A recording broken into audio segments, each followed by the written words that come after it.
Sisikapin na matapos ang usaping pangkapayapaan ng pamahalaan at Moro Islamic Liberation Front o MILF bago matapos ang termino ni Pangulong Benigno Aquino III.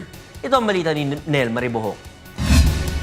Desidido ang kasalukuyang administrasyon na tapusin ang usapang pangkapayapaan ng pamahalaan at Moro Islamic Liberation Front bago matapos ang termino ni Pangulong Benigno Aquino III. Ayon kay Presidential Spokesman Edwin Lacerda, nagpapakita pa rin ng positibong pananaw ang magkabilang panig bagamat mahirap sa kasalukuyan ng sitwasyon na isulong ang panukalang Bangsamoro Basic Law na naapektuhan ng Mama Sapano Clash. Nakalimutan natin na kung talagang wala nang gana talaga ang kalaban natin, ang MILF, na magpatuloy ng peace process. What happened, Mama Sapano would have continued forth to another set of war.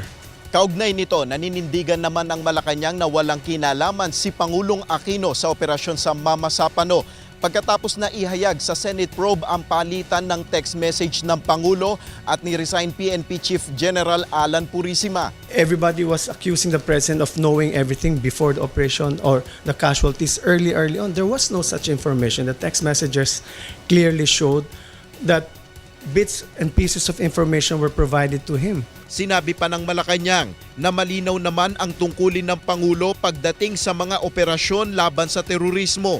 The President lays down the policy of fighting terrorism. On the tactical level of going after terrorists, that's the role of the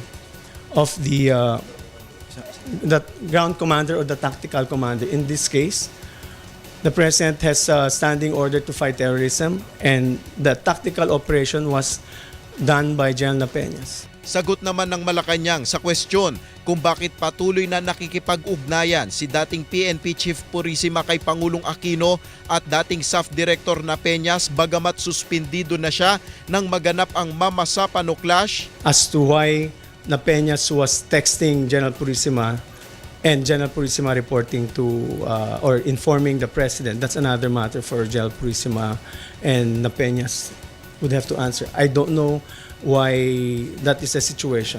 Muli namang umapela ang Malacanang na wag munang magbigay ng anumang espekulasyon sa pangyayari sa Mama Sapano hanggat hindi pa lumalabas ang resulta ng investigasyon ng Board of Inquiry. Nel Maribohok, UNTV News Worldwide.